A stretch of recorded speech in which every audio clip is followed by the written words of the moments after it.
أشهد أن محمد رسول الله.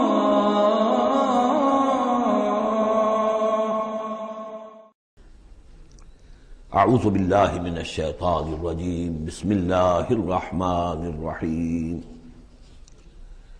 قاف والقرآن المجید بل عجبوا ان جاءهم منذر منهم فقال الكافرون هذا شيء عجيب أإذا متنا وكنا ترابا ذلك رجع بعيد قد علمنا ما تنقص الأرض منهم وعندنا كتاب حفيظ بل كذبوا بالحق لما جاءهم فهم في أمر مريج۔ صدق اللہ العظیم۔ رب اشرح لي صدری ویسر لي امری واحلل عقدۃ من لسانی یفقہوا قولی۔ اللہم ربنا الہمنا رشدنا واعذنا من شرور انفسنا۔ اللہم ارنا الحق حقا وارزقنا اتباعہ وارنا الباطل باطلا وارزقنا اجتنابہ۔ اللہم ربنا آنس وحشتنا فی قبورنا وارحمنا بالقرآن العظیم۔ اللہم اجعلہ لنا اماما ونورا وہدا ورحمہ۔ اللہم ذکرنا منہ ما نسینا وعلمنا منہ ما جہلنا وارزقنا تلاوتہ آناء اللیل واطراف النہار واجعلہ لنا حجتا یا رب العالمین، آمین۔ قرآن حکیم میں جو سورتوں کی ایک ترتیب ہے دو انداز پر، اس کا کافی دنوں سے اب تذکرہ نہیں ہوا ہے۔ قرآن مجید کی سورتوں کی ایک تو تقسیم اس اعتبار سے ہے کہ اس کی 7 منزلیں ہیں، تقریباً برابر، لیکن یہ کہ بالکل برابر نہیں ہے۔ اور اس میں پیش نظر یہ تھا کہ جو شخص ایک ہفتے میں قرآن مجید ختم کرنا چاہے، اور صحابہ میں سے بہت سو حضرات کا یہ معمول تھا کہ رات کی نماز میں نوافل میں وہ اتنا قرآن پڑھتے تھے کہ ایک ہفتے میں ختم قرآن ہو جاتا تھا۔ اس کے لیے ضرورت تھی کہ منزلیں معین کر دی جائیں، تقریباً مساوی ہوں۔ اس میں حسن یہ بھی ہے کہ کوئی سورت تقسیم نہیں ہوتی، پوری کی پوری صورتیں اس میں شامل ہیں، پاروں والا حساب اس میں نہیں ہے۔ لیکن ترتیب کے اندر حسن ترتیب یہ ہے کہ سورہ فاتحہ کو اگر علیحدہ کر دیں، جو پورے قرآن حکیم کے لیے بمنزلہ ایک مقدمے کے ہے، دیباچے کے ہے، اور یہ کہ اپنی جگہ پر سورہ ہجر کی ایک آیت کی روح سے خود ایک قرآن ہے، تو اس کے بعد پہلی منزل میں 3 سورتیں ہیں، دوسری میں 5، تیسری میں 7، چوتھی میں 9، پانچویں میں 11، چھٹی میں 13، اور پھر حزب مفصل کہلاتا ہے، اس میں 65 سورتیں ہیں۔ وہ بھی ملٹیپل ہے 13 کا، 13 کو 5 سے ضرب دیں گے 65 بن جائے گا۔ تو ایک عددی جو ہے نسبت اس میں ہے، ایک سیڑھی بن رہی ہے۔ ایک اور جو گروپنگ ہے ان صورتوں میں وہ یہ ہے کہ ایک یا ایک سے زائد مکی صورت، پھر ایک یا ایک سے زائد مدنی صورت، یہ ایک گروپ، پھر مکی پھر مدنی دوسرا گروپ، پھر مکی پھر مدنی تیسرا گروپ، اس طریقے سے بھی 7 گروپ ہیں۔ یہ گروپ جو ہیں اس سے پہلے ایک جگہ پر یکجا ہو گئے تھے، دوسرا گروپ بھی ختم ہو گیا تھا سورہ توبہ پر، اور دوسری منزل بھی ختم ہو گئی تھی سورہ توبہ پر۔ تو میں نے آپ کو بتایا تھا کہ قران الصعدین ہو گیا، یہاں پر 2 سعید چیزیں جمع ہو گئیں۔ قرآن حکیم کی سورتوں کی 2 منزلیں بھی ختم ہوئی سورہ توبہ پر، اور سورہ یونس سے تیسری منزل کا آغاز ہوا، اور مکی مدنی صورتوں کے گروپوں کا بھی جو دوسرا گروپ ہے وہ ختم ہو گیا سورہ توبہ پر، اور سورہ یونس سے تیسرے کا آغاز ہوا۔ وہی قران الصعدین یہاں بھی ہو رہا ہے۔ سورہ حجرات پر مکی اور مدنی صورتوں کا بھی گروپ ختم ہوا، لیکن وہ 5واں گروپ ہے، اور منزل بھی ختم ہوئی، لیکن وہ 6ٹھی منزل ہے۔ یہاں وہ برابر نہیں ہے، وہاں دوسری منزل اور دوسرا گروپ یکجا ختم ہوا، تیسری منزل تیسرا گروپ یکجا شروع ہوا۔ یہاں سورہ قاف سے آگے یہ ایک منزل ہے، اس کو حزب مفصل کہتے ہیں، اور دوسری یہ کہ یہیں سے چھٹی جو گروپنگ ہے مکی اور مدنی صورتوں کی وہ شروع ہو رہی ہے سورہ قاف سے. سورہ قاف سے لے کر سورہ واقعہ تک اس میں 7 صورتیں جو ہے مکیات ہیں. پھر سورہ حدید سے لے کر سورہ تحریم تک 10 صورتیں مدنی ہیں. اور یہ اس اعتبار سے بھی ایک عجیب حسن ہے اس میں کہ جیسے پہلے گروپ میں مکی صورت صرف سورہ فاتحہ ہے اور مدنی صورتیں 6.25 پارے پر پھیلی ہوئی سورہ بقرہ، سورہ آل عمران، سورہ نساء، سورہ مائدہ. لیکن یہ کہ اگلا جو گروپ ہے وہ متوازن ہے، 2 صورتیں مکی، 2 مدنی. سورہ انعام، سورہ اعراف مکیات، سورہ انفال، سورہ توبہ مدنیات. ادھر بھی یہ ہے کہ جب آپ آخر سے چلیں گے تو جو آخری گروپ ہے 7واں گروپ وہ بالکل برعکس ہے پہلے گروپ کے کہ تقریباً سارا کا سارا مکی صورتوں پر مشتمل ہے. مدنی صورتیں 2 تو وہ ہیں جو بالاتفاق مدنی ہیں آخر بمعوذتین، باقی کے بارے میں اختلاف ہے، وہ میں بعد میں عرض کروں گا، لیکن بہت کم ہے. لیکن ادھر سے جب ہم چل کے آتے ہیں ادھر گویا کہ جو چھٹا گروپ ہے وہ متوازن ہے. تقریباً 1.25 پارہ جو ہے اور 1 پارہ یہ بنتا ہے. 1.25 پارہ تقریباً سورہ قاف سے، اور بلکہ 1 پارہ سورہ قاف سے لے کر اور سورہ واقعہ تک، اور ذرا سا 1 پارے سے زائد جو ہے وہ سورہ حدیث سے لے کر اور سورہ تحریم تک. یہ بھی متوازن ہے.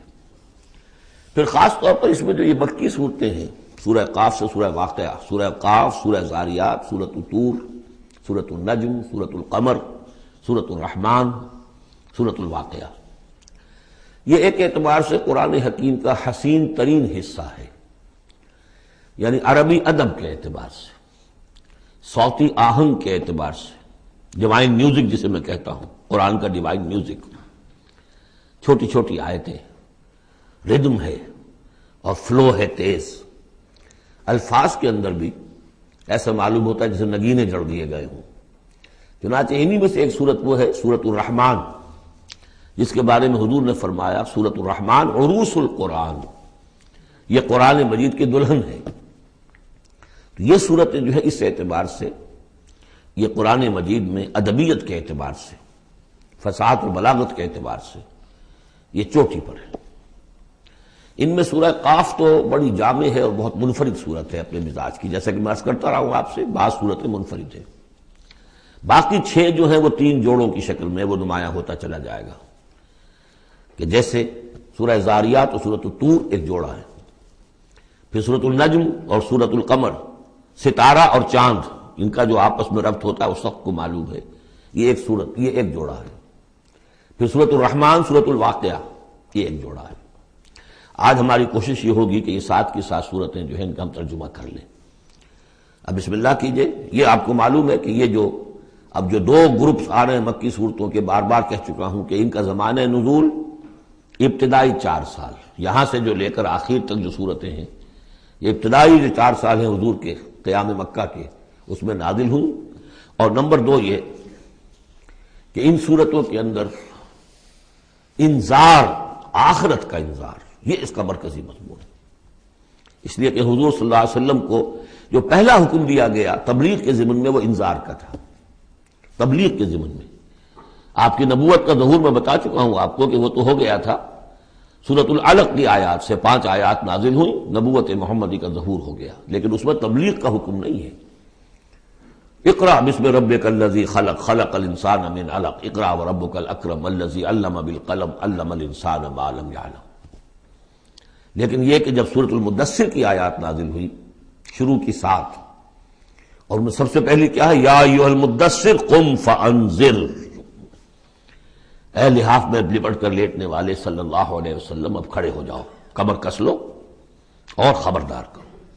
یہ خبردار کرنا کس بات کا ہے کہ تم یہ نہ سمجھو کہ زندگی بس یہی زندگی ہے، کھاؤ پیو عیش کرو بس بات ختم ہو گئی، کوئی پوچھ گچھ نہیں، کوئی محاسبہ نہیں، کوئی دوبارہ جی اٹھنا نہیں. تمہیں ایک خالق اور مالک نے پیدا کیا ہے، اس نے اس کائنات کو بنایا ہے. یہ کائنات بھی دائمی نہیں ہے، اسے بھی ایک وقت میں ختم ہونا ہے، اور تمہیں معلوم ہے کہ تمہاری زندگی تو دائمی ہے ہی نہیں، تمہیں ایک وقت میں مرنا ہے. لیکن یہ کہ مرنے کے بعد پھر تمام انسانوں کو دوبارہ زندہ کیا جائے گا، اور پھر ان کا حساب کتاب ہوگا، جواب دہی ہوگی. You will have to face the grand accountability of the day of judgment. جواب دہی کرنی ہوگی. حساب کتاب ہوگا اعمال کا، اور اس کا پھر جزا و سزا کے فیصلے ہوں گے۔ یہ ہے انذار۔ اور جیسا کہ ہم دیکھتے آ رہے ہیں، ہر جگہ قرآن یہ کہتا ہے جن کے دل آخرت سے غافل ہیں، جن کے دلوں میں ایمان بالآخرت نہیں ہے، وہ لوگ جو ہے لاکھ آپ انہیں سمجھا لیں، لاکھ وہ سمجھ میں آ بھی جائے گی بات، لیکن جانتا ہوں ثواب طاعت و زہد پر طبیعت ادھر نہیں آتی۔ آخری معاملہ یہی ہوگا کہ ادھر رخ نہیں کریں گے جب تک کہ آخرت کا یقین نہ ہو۔ اسی وجہ سے بالآخرت ہم یوقنون، آخرت کے لیے صرف لفظ ایمان بھی کافی نہیں سمجھا گیا، آخرت پر ان کا یقین۔ اس لیے کہ یہی چیز ہے کہ جو انسان کی شخصیت اور سیرت کے اندر عملی اعتبار سے تبدیلی لاتی ہے۔ تو ان تمام صورتوں کا مرکزی مضمون وہی ہے، ویسے یہ کہ اور دوسرے مضامین بھی آئیں گے۔ اب یہ چھوٹی صورتیں ہیں، ایک ایک رکوع کے اندر بھی آپ کو تمام انباء و رسل مل جائیں گے، وہ مضامین سب آئیں گے جو مکی صورتوں کے مشترک مضامین ہیں، لیکن یہاں جو ڈور ہے وہ ہے انذار آخرت۔ بسم اللہ الرحمن الرحیم، قاف والقرآن المجید۔ یہ دوسری صورت ہے جو ایک حرف مقطع سے شروع ہوئی ہے۔ پہلے صاد والقرآن ذی الذکر، یہ ہم پڑھ چکے 23ویں پارے میں۔ قاف والقرآن المجید، تیسری آئے گی 29ویں پارے میں، نون والقلم وما یسطرون۔ یہاں بھی قسم ہے قرآن مجید کی، بڑی شان والے قرآن کی۔ اس سے آگے محذوف معنی ہے وہی جو سورہ یاسین کے اندر میں نے آپ کو بتایا، یاسین والقرآن الحکیم انک لمن المرسلین۔ لیکن اس کے بعد اب فوری طور پر جو ہے آخرت کا ذکر۔ بل عجبوا ان جاءهم منذر منهم فقال الكافرون هذا شيء عجیب، کیا انہیں بہت عجیب محسوس ہوا ہے کہ ان کے پاس ایک آیا ہے انہی میں سے خبردار کرنے والا، منذر انذار سے۔ فقال الکافرون ھذا شیء عجیب، تو کافروں نے کہا یہ تو بڑی عجیب سی بات ہے۔ اذا متنا وکنا ترابا، کیا جب ہم مر جائیں گے اور مٹی ہو جائیں گے؟ ذالک رجل بعید، یہ بہت دور کی کوڑی لائے ہیں، یہ دوبارہ رجوع کرنا جو ہے بہت دور کی بات ہے۔ قد علمنا ما تنقص الارض منهم، بڑا شاہانہ انداز ہے یہاں، ہمیں خوب معلوم ہے کہ زمین ان میں سے کیا چیز کم کرتی ہے، یعنی جب یہ زمین میں دفن ہو جائیں گے تو زمین کیا شے کھا جائے گی، اس کی کیا، ان کا وجود کا کون سا حصہ ہے کہ جو زمین ضائع کر دے گی۔ وَإِنَّنَا كِتَابٌ حفیظ، اور ہمارے پاس تو ایک کتاب ریکارڈ ہے، محافظ خانہ موجود ہے، سب کے اعمال موجود ہیں، اور ان کی جانیں جو ہیں وہ تو ہم یہاں سے لے جاتے ہیں، وہ علیین میں ہے یا سجین میں ہے، وہ تو وہاں ہے۔ تو یہ تو ایک جسم ہے جو خاک سے آیا تھا، منہا خلقناکم وفیہا نعیدکم ومنہا نخرجکم تارۃ اخری، وہ ٹھیک ہے، لیکن ان کا جو اساس کارنامہ ہے، ان کی جو زندگی ہے، ان کی ارواح، ان کی جانیں، وہ ہمارے پاس ہیں، اعمال نامے ہمارے پاس ہیں۔ بل کذبوا بالحق لما جاءہم، لیکن انہوں نے جھٹلا دیا ہے حق کو جب کہ ان کے پاس آیا۔ فہم فی امر مریج، اب وہ ایک بڑی ہی الجھن کے اندر مبتلا ہو گئے۔ یعنی یہ الجھن ایسی ہے کہ عقلی طور پر تو دلائل جو حضور دے رہے ہیں وہ بہت قوی ہیں، بات سمجھ میں آتی ہے، کیسے ممکن ہے؟ اگر تو یا تو انکار کر دیجئے یہ سب جو ہے الٹ ٹپ چل رہا ہے، کوئی نہ نظام ہے یہاں کا، نہ کوئی پیدا کرنے والا ہے، نہ اس کی کوئی بھی اس کے اندر کوئی معقولیت ہے، رام کی لیلا ہے تو بات اور ہے، لیکن اگر اللہ نے پیدا کیا ہے اور اللہ ایک حکیم ہستی ہے تو اس نے انسان کو پیدا کیا، اس میں اخلاقی حص رکھی، تو اس کے کوئی نتائج نکلنے چاہیے۔ تو دلیل تو قوی ہے، لیکن یہ کہ ان کی طبیعت ہے وہی جو شعر میں نے ابھی پہلے آپ کو سنایا کہ جانتا ہوں ثواب طاعت و زہد پر طبیعت ادھر نہیں آتی۔ اتنے خوگر ہو چکے ہیں فسق اور فجور کے، اور اپنی عادات کے اتنے اس کے ایک قید خانے میں مقید ہو چکے ہیں۔ ایک نظم ہم نے پڑھی تھی ایف اے کے زمانے میں، دی cage, I built these bars when I was young۔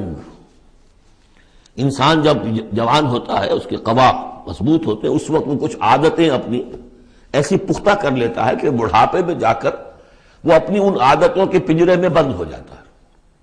اب لاکھ وہ چاہتا ہے کہ ان عادتوں کو ختم نہیں کر سکتا، جیسے کہ وہ پرندہ جو ہے وہ اپنی سلاخوں کو توڑ کر پنجرے سے باہر نہیں آ سکتا۔ تو میں جب جوان تھا تو میں نے اپنے گرد یہ پنجرا بن لیا تھا کچھ بری عادات کا، اب وہ عادتیں جو ہے انہوں نے مجھے اپنے اندر قید کیا ہوا ہے۔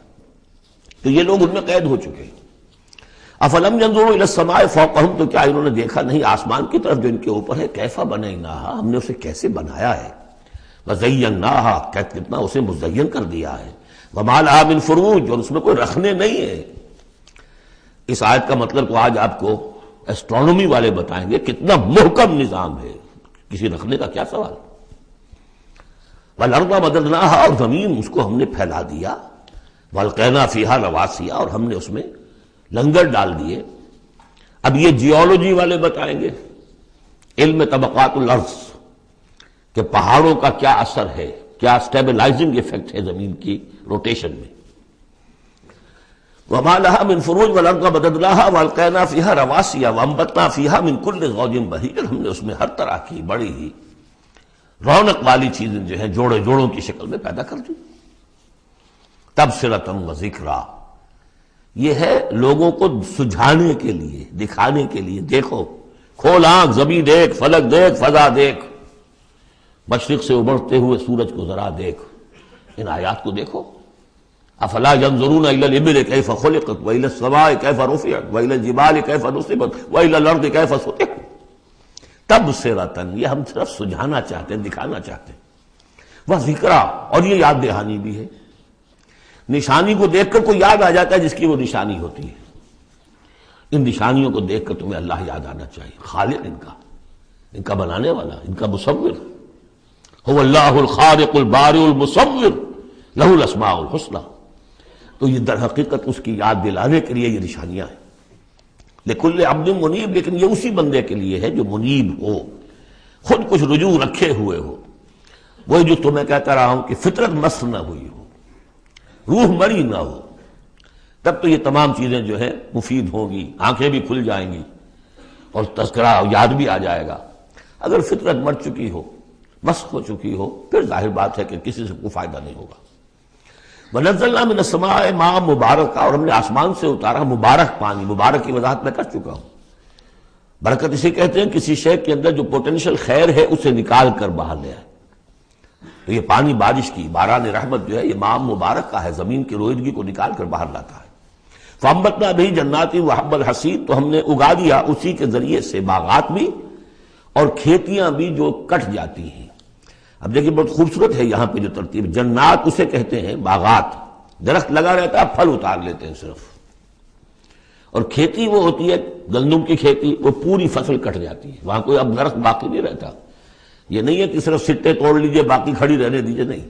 حصید تو وہ در حقیقت حب الحصید، اناج کی جو کھیتیاں ہوتی ہیں وہ تو کٹ جاتی ہیں۔ والنخل باسقات لہا طلع نضید، اور ہم نے ایسے کھجوریں پیدا کر دی، ان کے درخت کے بہت لمبی لمبی ہیں، اونچے اونچے ہیں، لہا طلع نضید، ان کا خوشہ جو ہے تہ بر تہ کھجوریں ان کے اندر لدی ہوئی ہیں۔ رزقا للعباد، یہ سب کچھ بندوں کے لیے، رزق کے لیے ہم نے بنایا۔ وَأَحْيَيْنَا بِهِ بَلْدَةً مَيْتًا، اور اسی پانی کے ذریعے سے ہم ایک مردہ زمین کو زندہ کر دیتے۔ كَذَلِكَ الْخُرُوجُ، اسی طریقے سے تم زمین سے نکل آؤ گے، جیسے کھیتی نکل آتی ہے، پہلے کوئی آثار نہیں تھے، بارش ہوئی کھیتی نکل آئی، گھاس ہی اگائی، چلیے اور کچھ نہیں ہے، وہاں گھاس آ گئی، کہاں سے آ گئی؟ زمین میں تو تھی نا، پانی نے نکالا ہے صرف۔ اسی طریقے سے تم سب ہوگے وہیں پر، تمہیں بس نکالنا ہے، ہمارا اذن نکال لائے گا۔ کذبت قبلہم قوم نوح واصحاب الرس وثمود، اب دیکھیے یہاں انباء و رسول کا تذکرہ ایک دو آیتوں میں سب کو سمیٹ لیا۔ جھٹلایا ان سے پہلے نوح کی قوم نے، اصحاب الرس نے، کنویں والوں نے، وثمود اور ثمود کی قوم نے، وعاد اور قوم عاد نے، وفرعون اور فرعون نے، واخوان لوط اور لوط کے بھائیوں نے، اصحاب الایکۃ اور بن والے یعنی مدین والے جن کی طرف حضرت شعیب بھیجے گئے، وقوم تبع، تبع ہم پڑھ چکے ہیں کل، یہ یمن کے بادشاہوں کا لقب تھا۔ فَكُلٌّ كَذَّبَ الرُّسُلَ فَحَقَّ وَعِيدِ، سب نے رسولوں کو جھٹلایا تو مستحق ہو گئے میری وعید کے، میری جو دھمکی تھی اس کے مستحق ہو گئے، ان پر عذاب آیا۔ أَفَعَيِينَا بِالْخَلْقِ الْأَوَّلِ، تو کیا ہم ایک مرتبہ پیدا کر کے عاجز آ گئے ہیں؟ لم یعیا بخلقہن، یہ ہم کل پڑھ چکے ہیں۔ تو اس کے معنی کیا ہے؟ گویا کہ ہماری ساری، جس کو میں انگریزی میں نے کہا تھا کہ جو کریٹو پوٹینشیل ہمارا تھا، کریٹو انرجی ہماری ایگزاسٹ ہو چکی ہے تمہارے خیال میں۔ افعینا بالخلق الاول، کیا ہم بالکل عاجز آ گئے ہیں؟ بل ہم فی لبس من خلق جدید، ہماری خلاقی کی قدرت میں تو کوئی کمی نہیں ہوئی۔ ہاں یہ لوگ جو ہیں ان کے ذہن کی تنگی ہے کہ جس کی وجہ سے یہ دھوکے میں ہو رہے ہیں کہ دوبارہ کیسے بنا لیا جائے گا۔ وَلَقَدْ خَلَقْنَا الْإِنسَانَ وَنَعْلَمُ مَا تُوَسْوِسُ بِهِ نَفْسُهُ، ہم نے تو انسان کو پیدا کیا ہے، ہم جانتے ہیں جو پٹی پڑھاتا ہے اسے اس کا نفس، اندر بھی تو ہے نا ایک قوت شر، وہ نفس ہے، ان النفس لامارۃ بالسوء، 13ویں پارے میں ہم نے شروع کی آیت پڑھی ہے، وما ابرئ نفسی ان النفس لامارۃ بالسوء۔ تو انسان کے اندر بھی ایک داعی شر ہے، ایک داعی خیر ہے۔ داعی شر کیا ہے؟ نفس امارہ، اڈ یا لبیڈو فرائڈ کی اصطلاح میں، اور داعی خیر کیا ہے؟ روح، جس کا مسکن ہے قلب، وہ بلندی کی طرف، رفعت کی طرف لے کے جانا چاہتی ہے انسان کو۔ اس کو فرائڈ نے دیکھا تو صحیح ہے، آبزرویشن اس کی صحیح ہے، سپر ایگو، ایگو کے اوپر ایک سپر ایگو ہے، اگرچہ اس کی جو اس کی ایکسپلینیشن کی ہے، توجیہ جو کی، وہ غلط ہے۔ ظاہر بات ہے کہ اب یہ تمام مغربی سائنسدان اور فلاسفر اصل میں ان کی ایک آنکھ بند ہے، عالم امر سے وہ واقف ہی نہیں، روح کا ان کے ہاں تصور ہی نہیں، فرشتے کا کوئی تصور نہیں، ان کی ساری جتنی بھی انویسٹیگیشنز ہے، جتنی بھی تحقیق ہے، تفتیش ہے، آبزرویشن ہے، بھاگ دوڑ ہے، وہ سب عالم خلق سے متعلق ہے۔ تو عالم خلق کے بارے میں تو واقعہ ہے، انہوں نے علم کا اتنا بڑا انبار جمع کر دیا ہے کہ اس کا تصور بھی ممکن نہیں ہے ایک انسان کے لیے، لیکن یہ کہ بس وہ ایک آنکھ جو ہے عالم امر والی وہ بند ہے۔ تو ہم خوب جانتے ہیں کہ اس کا نفس اسے کیا پٹیاں پڑھاتا ہے، کیا وسوسہ اندازی کرتا ہے۔ وَنَحْنُ أَقْرَبُ إِلَيْهِ مِنْ حَبْلِ الْوَرِيدِ، اور ہم تو اس سے، اس کی رگ جان سے بھی زیادہ قریب ہیں۔ یہ قرب ہے ذات باری تعالیٰ کا، لیکن یہ کہ اتصال بے تکیف بے قیاس ہست رب الناس را با جان ناس، یہ نہیں جانتے کہ کیسے ہے یہ قرب، ہم نہیں جان سکتے۔ اللہ کا ہاتھ ہے کیسا ہے ہم نہیں جانتے، اللہ کا چہرہ ہے کیسا ہے ہم نہیں جانتے، اللہ نزول فرماتا ہے پہلے آسمان تک ہر رات کے آخری حصے میں، کیسے اترتا ہے ہم نہیں جانتے۔ اللہ ہمارے ساتھ ہے، وَهُوَ مَعَكُمْ أَيْنَمَا كُنتُمْ، ہر وقت ہمارے ساتھ ہے، کیسے ہے یہ ہم نہیں جانتے، بس جو بتایا وہ ہے، اس پر یقین، اور کیسے کے چکر میں پھنسیں گے تو 100 طرح کے فتنوں کے اندر مبتلا ہو جائیں گا۔ پہلے آدمی سمجھ لے یہ وراء الورا ہے، یہ ہمارے لیے ہماری سمجھ سے بالاتر ہے، یہ عالم امر کی شے ہے۔ تمہارے پاس معلومات کا جو ذریعہ ہم نے دیا ہے وہ عالم خلق کی چیزوں کے لیے، ان السمع والبصر والفؤاد، 3 چیزیں کافی ہیں۔ تحقیق کرو، تفتیش کرو، آبزرو کرو، سنو، انفر کرو، نتیجہ نکالو، کمپیوٹر کے ذریعے سے پروسیس کرو، یہ چلتے جاؤ۔ لیکن عالم امر کی بات جو وحی سے بتا دی گئی، بس وہ، اس کی زیادہ مین میخ، زیادہ باریکیوں میں جاؤ گے فتنے میں مبتلا ہو جاؤ گے۔ تو ہے وہ ہماری رگ جان سے بھی قریب، اذ یتلقی المتلقیان عن الیمین وعن الشمال قعید، جبکہ لیتے جاتے ہیں دو لینے والے داہنی طرف اور بائیں طرف موجود ہیں، یعنی اللہ خود بھی موجود ہے، ہمارے ساتھ ہے، لیکن اس نے 2 فرشتے ہر انسان کے ساتھ لگا رکھے ہیں جو اس کے ہر قول کو اور ہر فعل کو ریکارڈ کر رہے ہیں، کرامن کاتبین، وہ دائیں اور بائیں موجود ہیں۔ ما یلفظ من قول الا لدیہ رقیب عتید، جو بھی اس کے زبان سے قول نکلتا ہے اس کو لے کر ریکارڈ کرنے والے موجود ہیں، نگران جو دیکھ رہے ہیں کیا کہہ رہا ہے یہ، اور وہ مستعد ہیں جو اس کو لے رہے ہیں، ریکارڈ کر رہے ہیں۔ اور وہ ریکارڈنگ ظاہر بات ہے کوئی قلم سیاہی پینسل والی تو نہیں ہے، ریکارڈنگ تو ہماری یہاں پہ ایک اور ہو رہی ہے۔ آج سے 20 سال پہلے اس ریکارڈنگ کا تصور نہیں ہو سکتا تھا کہ یہ بھی کوئی ریکارڈنگ ہوتی ہے، اور کتنی ایگزیکٹ ریکارڈنگ ہے۔ اچھے سے اچھا بھی اسٹینوگرافر ہو تو کہیں نہ کہیں اس کی ڈکٹیشن دینے میں کہیں کوئی غلطی ہو جائے گی، اس میں تو کوئی غلطی نہیں۔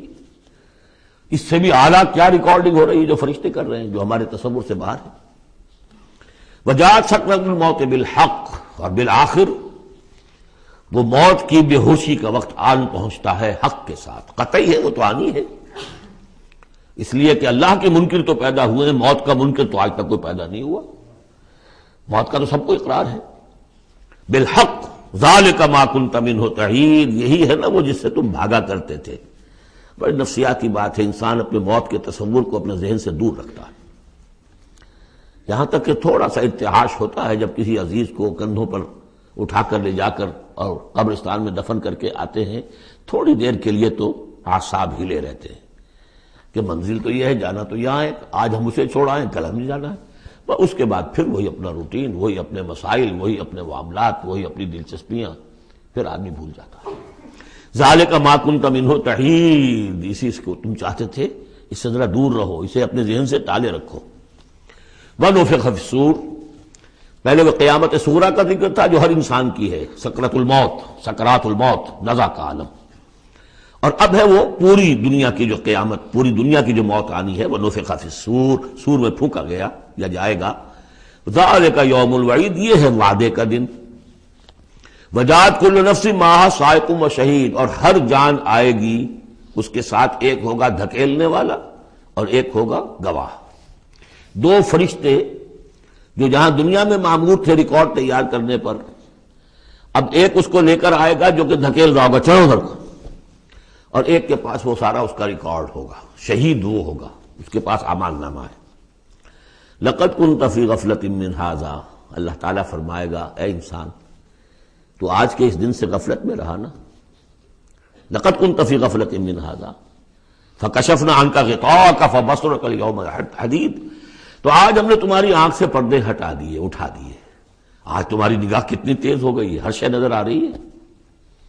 اب وہ حقائق جو پردے کے پیچھے تھے، جو پہلے غیب میں تھے، جس پر کہ ایمان لانا مطلوب تھا غیب میں، الف لام میم ذالک الکتاب لا ریب فیہ ھدی للمتقین الذین یؤمنون بالغیب، آج وہ غیب کا پردہ ہٹا دیا گیا، اب تمہارے سامنے فرشتہ بھی ہے جو تمہیں بھانکتا ہوا لا رہا ہے، تمہارا اعمال نامہ جو ہے دوسرے کے فائلیں جو ہیں وہ اس کے ہاتھ میں ہے۔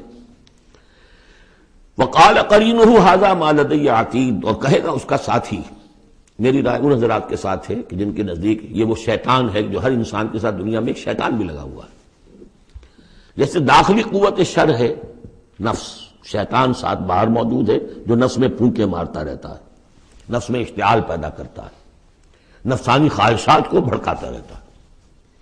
دوسری طرف انسان کے اندر روح ہے جو داعی خیر ہے، تو باہر فرشتے ہیں جو خیر کی دعوت دیتے ہیں۔ نحن اولیاؤکم فی الحیات الدنیا وفی الآخرہ، سورہ حامیم سجدہ میں ہم پڑھ کر آئے کہ نہیں، فرشتے ہمارے ساتھ ہوتے ہیں، وہ شاباش دیتے ہیں، کوئی نیک کام کر کے اگر ہمیں خوشی ہوتی ہے، یہ فرشتوں کی طرف سے ہمیں بشارت ہو رہی ہوتی ہے کہ اچھا کیا تم نے، کوئی گویا کہ اندر ہی سے آپ کو شاباش دے رہا ہوتا ہے کہ ہمت کی تم نے، بڑا اچھا کیا تم نے۔ کون ہے وہ فرشتہ ہے، نظر نہیں آئے گا۔ وقال قرینہ، وہ شیطان کہے گا جو کہ مسلط کیا گیا تھا اس پر، ھذا ما لدی عتید، پروردگار یہ حاضر ہے جو میرے پاس تھا، جو میری کسٹڈی میں تھا، جس پر مجھے تعینات کیا گیا تھا، اور وہ تھا، وہ حاضر ہے۔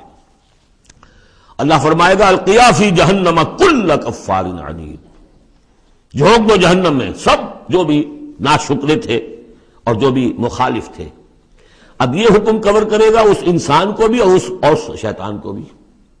مناع للخیر، جو خیر سے روکنے والا، معتدن، حد سے بڑھنے والا، مریب، شکوک و شبہات میں مطلع رہنے والا، الذی جعل مع اللہ الہا آخر، جس نے اللہ کے سوا کسی اور کو بھی الہ بنایا اور پکارا اور پوجا، فالقیاہ فی العذاب الشدید، تو جھونکو اس کو بڑے سخت عذاب میں۔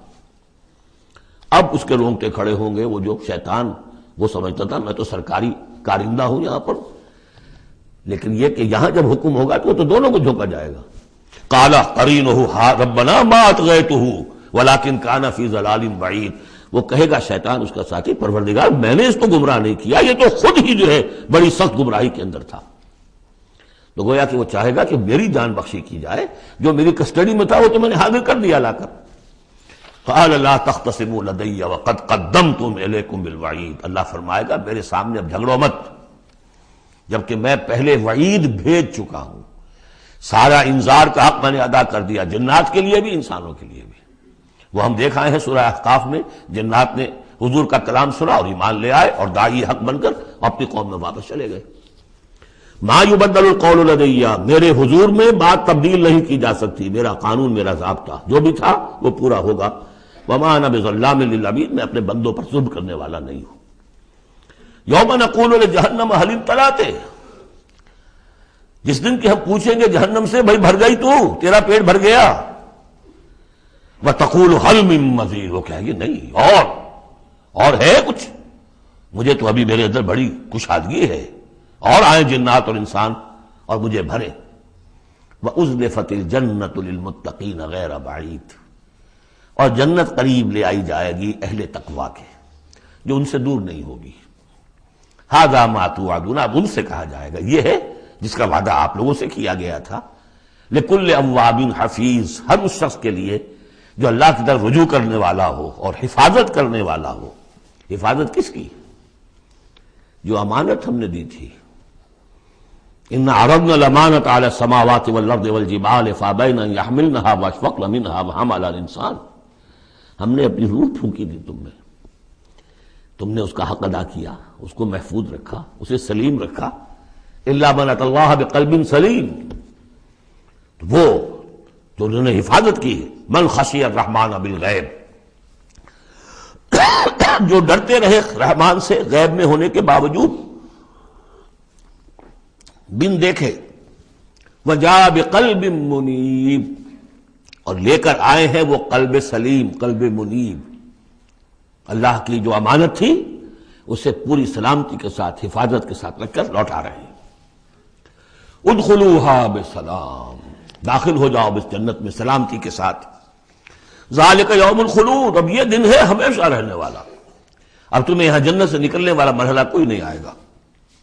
لہم ما یشاؤون فیہا ولدینا مزید، ان کے لیے وہ سب کچھ تو ہے ہی کہ جو وہ چاہیں گے، اور ہمارے پاس اور بہت کچھ ہے. وہ اور بہت کچھ کیا کچھ ہے؟ 3 درجے سمجھیے قرآن مجید میں مختلف مقامات پر جنت کے. ایک تو جو کچھ نفس انسانی میں داعیات ہیں خود اللہ نے رکھے ہیں، ان سب کی بھرپور تسکین کا سامان، یہ تو نمبر 1 ہے، پہلے ہی سے موجود ہوگا. نمبر 2، ہر شخص اپنی ذہنی سطح کے مطابق جو مانگے، یہ مختلف ہوں گی. کسی دیہاتی کی اپنی ذہنی سطح ہے، وہ کیا مانگے گا، اور کسی عالم اور فاضل کی اپنی ذہنی سطح ہے، کوئی فلسفی جو ہے وہ کچھ اور مانگے گا. کچھ لوگ ہوں گے کہ جو کچھ نہیں چاہیں گے سوائے اللہ کی ذات کے، جیسے کہ رابعہ بصریہ کا قول آتا ہے. ایک یوں سمجھیے کہ ایک جس جذب کے عالم میں ایک روز نکلی ہے گھر سے، ایک ہاتھ میں ایک لوٹے میں پانی تھا اور ایک ہاتھ میں ایک قندیل، مشعل. کہ رابعہ کہاں چلے؟ کہ میں اس مشعل سے تو جنت کو جلانا چاہتی ہوں، اور یہ لوٹے میں پانی ہے، اس سے میں دوزخ کو بجھانا چاہتی ہوں، تاکہ لوگ دوزخ کے ڈر اور جنت کے لالچ میں اللہ کو نہ چاہیں، اللہ کو اللہ کے لیے چاہیں. تو ایسے بھی ہوتے جو ہے نا، یریدون وجہہ، انہیں اللہ کی رضا کے سوا، اس کے چہرے کے سوا کچھ نہیں چاہیے. یریدون وجہہ، تو وہ لوگ بھی ہوں گے. پھر وہ تیسری چیز ہے جو اللہ نے فرمایا کہ پھر ہم وہ کچھ بھی دیں گے، ما لا عین رات، یہ حدیث کے الفاظ ہیں لیکن قرآن میں سورہ سجدہ میں آ چکا ہے. فلا تعلم، کوئی شخص نہیں جانتا، فلا تعلم نفس ما اخفی لهم من قرۃ اعین، آنکھوں کی جو ٹھنڈک کا سامان ہم نے فراہم کیا ہوا ہے. لهم ما یشاؤون فیہا ولدینا مزید وکم اہلکنا قبلہم من قرن هم اشد منہم بطشا فنقبوا فی البلاد. کتنی ہی قوموں کو ہم نے اس سے پہلے ہلاک کیا ہے جو ان سے کہیں بڑھ کر تھیں اپنی قوت میں، پکڑ میں، اور وہ گھس گئے تھے ملکوں میں، ایک کے بعد دوسرا فتح، دوسرے کے بعد تیسرا فتح، نقب لگاتے چلے گئے ایک ملک کے بعد دوسرے میں. حل من محیص، لیکن جب ان پر اللہ کی پکڑ آئی، وہی کہ جو ملک پر ملک فتح کرتے جا رہے تھے، علاقے پر علاقے زیر نگی کرتے جا رہے تھے، پھر ان کو بھاگنے کی کوئی جگہ نہیں ملی. ان فی ذلک لذکری لمن کان لہ قلب، یہ بہت بہت اہم مقام ہے قرآن کا. اس میں یاد دہانی ہے کس کے لیے؟ 2 طرح کے لوگوں کے لیے. لمن کان لہ قلب، جس کا دل ہے. دل تو سب کا ہے، لیکن دل سے یہاں مراد کیا ہے؟ دل زندہ، جس میں روح زندہ ہے، سلیم ہے، قلب سلیم ہے. مجھے یہ ڈر ہے دل زندہ تو نہ مر جائے، کہ زندگانی تو عبارت ہے تیرے جینے سے. تو جن کا تو قلب بیدار ہے ان کی صورت تو وہ ہو جائے گی. ابھی ہم نے عشاء میں بھی وہ آیت سنی ہے سورہ نور کی، کہ جیسے کہ پیٹرول جو ہے وہ آگے بڑھ کر لپک لیتا ہے، دور ہے ابھی دیا سلائی اور اس نے گویا کہ آگے آ کے وہ تو بھڑکنے کو بیتاب ہے. نغمے بیتاب ہے تاروں سے نکلنے کے لیے، ایک ذرا چھیڑ تو دے. زخمہ و مضراب حواس، زخمہ و مضراب حیات. تو یہ ہے وہ لوگ جن کا دل زندہ ہے. اس کے بارے میں حافظ ابن قیم کی ایک بڑی خوبصورت عبارت ہے کہ بہت سے لوگ وہ ہیں جب قرآن کو پڑھتے ہیں تو ایسے محسوس کرتے ہیں کہ قرآن مصحف میں نہیں لکھا ہوا، ان کے اپنے دل پر، لوح قلب پر نقش ہے، وہاں سے پڑھ رہے ہیں. اتنی کہ ہم آہنگی ہے، اس طرح کی سمپیتھیٹک وائبریشن ہوتی ہے قرآن کو پڑھتے ہوئے کچھ لوگوں کی، جن کی وہ اندر فطرت جو ہے وہ صحیح ہے، سالم ہے، پرورٹڈ نہیں ہے، مریض نہیں ہے، مردہ نہیں ہے، چاق و چوبند ہے، بیدار ہے، تو وہ تو گویا کہ قرآن کو اپنے قلب سے پڑھ رہے ہوتے، اتنی ہم آہنگی۔ تو جن کا تو یہ دل زندہ ہے ان کو تو کسی زیادہ اور تشویش کی اور تگ و دو کی ضرورت ہی نہیں، جیسے ابو بکر صدیق کو ایک لمحہ بھی نہیں لگا۔ ہاں کچھ لوگوں کے اندر ذرا کچھ پولیوشنز ہوتی ہیں، کچھ پردے پڑے ہوئے ہیں، وقت لگ جاتا ہے، تو ان کے لیے ہے او کا لفظ آیا یہاں پر، لمن کان لہ قلب او القى السمع وهو شہید، یا یہ کہ پھر ذرا کان لگا کر سنے اور اپنے آپ کو حاضر کرے، متوجہ کرے، تو یقیناً پھر اس کے حوالے سے اس کو اس قرآن کے ذریعے سے ہدایت مل جائے گی۔ ایک تو ایسے محسوس کریں گے جیسے دیکھنا تقریر کی لذت کے جو اس نے کہا میں نے یہ جانا کہ گویا یہی میرے دل میں تھا۔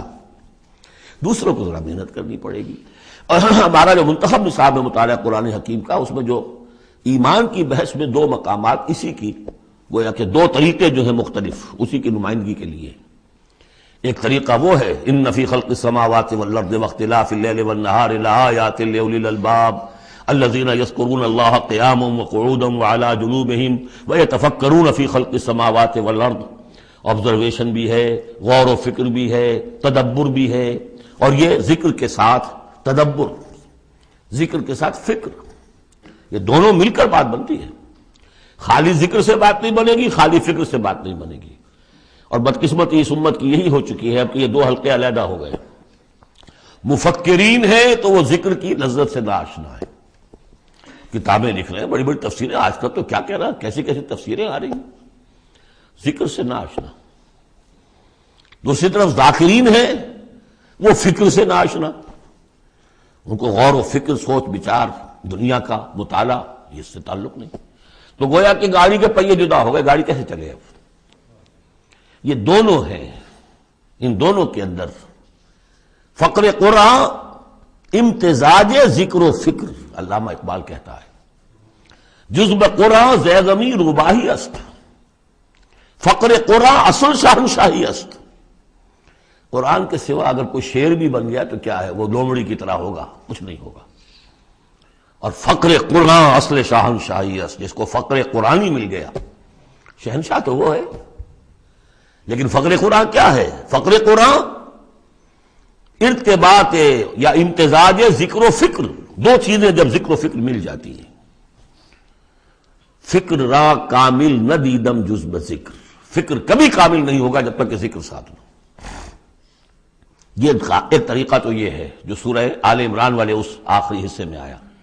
ایک طریقہ وہ ہے قلب کو صاف کر لیجئے، اس کی کدورتیں دور کر لیجئے، اس کے آئینے میں قرآن خود بخود منعکس ہو جائے گا اور اس کو جگمگا دے گا۔ یہ ہے جو آیات نور کے اندر ہے، نور علی نور، نور فطرت اور نور وحی مل کر نور ایمان کی تکمیل کرتے ہیں۔ ان فی ذلک لذکری لمن کان لہ قلب او القی السمع وہو شہید۔ عام طور پر لوگوں نے اس او کو واو بنا دیا ہے، اس لیے کہ اس گہرائی میں جا کر ان دو چیزوں کا علیحدہ، یہ دو اپروچز مختلف ہیں، اس کو سمجھا نہیں تو اس کو کہا کہ او جو ہے یہاں واو کے معنی میں اور نہیں، او ہے یہ۔ وَلَقَدْ خَلَقْنَا السَّمَاوَاتِ وَالْأَرْضَ وَمَا بَيْنَهُمَا فِي سِتَّةِ أَيَّامٍ، اور ہم نے آسمانوں اور زمین کو جو کچھ ان کے مابین ہے پیدا کیا 6 دنوں میں۔ وَمَا مَسَّنَا مِن لُغُوبٍ، ہمیں کوئی تکان تاری نہیں ہوئی۔ یہاں اصل میں نفی ہو رہی ہے کہ تورات جب گم ہو گئی تھی تو جب اس کو دوبارہ یادداشت سے مرتب کیا گیا تو وہ مرتبین انسان تھے، وہ نبی تو تھے نہیں، تو ان کی یادداشت نے ٹھوکریں کھائیں، تو غلط چیزیں بھی تورات میں شامل ہو گئیں۔ تو اس میں وہ بھی الفاظ آ گئے کہ اللہ نے آسمان اور زمین 6 دن میں پیدا کیے اور 7ویں دن اس نے آرام کیا، تھک گیا تھا نا۔ یہی ویکینڈ کا تصور ہے جو چلا آ رہا ہے تورات، جو یہودیوں میں بھی اور عیسائیوں میں بھی، اس لیے کہ تورات میں 7واں دن آرام، اللہ نے آرام کیا تم بھی آرام کرو۔ ہمارے ہاں کوئی تصور اسلام میں ویکینڈ کا نہیں، اور اس کی نفی کر رہا ہے اللہ، وَمَا مَسَّنَا مِن لُغُوبٍ، ہمیں کوئی تکان تاری تو نہیں ہوئی کہ ہمیں کسی آرام کی ضرورت ہوتی۔ فَاصْبِرْ عَلَىٰ مَا يَقُولُونَ، تو اے نبی آپ صبر کیجئے اس پر جو یہ کہہ رہے ہیں۔ وَسَبِّحْ بِحَمْدِ رَبِّكَ قَبْلَ طُلُوعِ الشَّمْسِ وَقَبْلَ الْغُرُوبِ، اور اپنے رب کی تسبیح و تحمید کیجئے سورج کے طلوع ہونے سے قبل اور سورج کے غروب ہونے سے قبل۔ اب یہ ابتدائی 4 سال ہے جن میں ابھی نمازوں کا وہ نظام الاوقات نہیں بنا تھا، وہ تو 11ویں سال میں جا کے بنا ہے۔ سورہ بنی اسرائیل میں جب نازل ہوئی ہے اور جب کوئی معراج ہوا ہے آپ کا، معراج میں یہ 5 وقتوں کا نماز کا نظام دیا گیا۔ اس وقت تک تو یہی ہے صبح و شام اللہ کا کچھ یاد ہو، یا اس سے پہلے جو ہے وہ رات بھر کھڑے رہو 2/3 یا تہائی، کم سے کم 1/3 شب، وہ اور علیحدہ نظام تھا۔ تو قبل طلوع الشمس والی نماز ہی اب ہماری فجر کی نماز بن گئی ہے، اور قبل الغروب والی نماز اب ہماری عصر کی نماز بن گئی ہے۔ یہی بات ہم سورۃ طٰہٰ میں پڑھ چکے ہیں، قبل طلوع الشمس و قبل غروبها ومن اللیل فسبح، اور رات کے حصوں میں بھی اس کی تسبیح بیان کرو، وادبار السجود، اور نمازوں کے بعد سجدوں کے بعد پھر بیٹھ کر بھی کوئی تھوڑی سی تسبیح کیا کرو، جیسے نمازوں کے بعد تسبیح فاطمہ ہے 33 مرتبہ سبحان اللہ، 33 مرتبہ الحمدللہ، 33 یا 34 مرتبہ اللہ اکبر۔ واستمع یوم ینادی المناد من مکان قریب، اور کان لگا کر سنتے رہو، اس دن کے منتظر رہو جبکہ پکارنے والا پکارے گا بہت قریب کی جگہ سے۔ یعنی جب سور پھونکا جائے گا تو ہر ایک کو یہ محسوس ہوگا جیسے براہ راست میرے کان کے اندر ہی آ رہا ہے، بہت قریب سے، اور بہت زوردار آواز ہوگی، وہی تو پھر موت کا ذریعہ بنے گی، اور اسی سور کو پھونک کر پھر بس بعد الموت ہوگا۔ یہاں اس دوسرے کا ذکر ہے، یوم یسمعون الصیحۃ بالحق، جس دن کے وہ سنیں گے چنگھاڑ حق کے ساتھ، ذالک یوم الخروج، یہ ہے اب نکلنے کا دن۔ انا نحن نحیی و نمیت، ہم ہی زندہ رکھتے ہیں، ہم ہی موت وارد کرتے ہیں، وإلینا المصیر، جہاں اللہ تعالیٰ اپنی زیادہ جلالت شان کا اظہار کرنا چاہتا ہے وہ جمع کا صیغہ ہوتا ہے، انا نحن نحیی و نمیت وإلینا المصیر۔ یوم تشقق الارض عنہم سراعا، جس میں اس کی زمین پھٹے گی اور یہ اس میں تیزی سے نکلیں گے اس میں سے باہر۔ ذالک حشر علینا یسیر، یہ جمع کر دینا ہمارے لیے بہت آسان ہے، کوئی مشکل نہیں۔ نحن اعلم بما یقولون، اے نبی ہم خوب جانتے ہیں جو کچھ یہ کہہ رہے ہیں، یہ کہہ رہے ہیں یہ مجنون ہیں، یہ کہہ رہے ہیں کہ یہ شاعر ہیں ساحر ہیں، شروع کی جو باتیں تھیں۔ وما انت علیہم بجبار، ہم نے آپ کو ان پر کوئی زور دے کر نہیں بھیجا ہے کہ زبردستی آپ انہیں حق کی طرف لے آئیں۔ فذکر بالقرآن من یخاف وعید، پس تذکیر کیجئے قرآن کے ذریعے سے ہر اس شخص کو کہ جو ذرا سا بھی جس کے اندر کوئی تھوڑی سی روح زندہ ہوگی اور احساس ہوگا، اخلاقی حس جو ہے مردہ نہ ہو چکی ہوگی، وہ ضرور سنے گا اور وہ آپ کی اس تذکیر سے فائدہ اٹھائے گا۔ اب یہاں نوٹ کر لیجئے، تذکیر بھی قرآن کے ذریعے سے، تبشیر قرآن کے ذریعے، انذار قرآن کے ذریعے، تبلیغ قرآن کی، تزکیہ نفس قرآن کے ذریعے، اور کس طرح امت نے اس قرآن سے اپنے آپ کو دور کیا ہے۔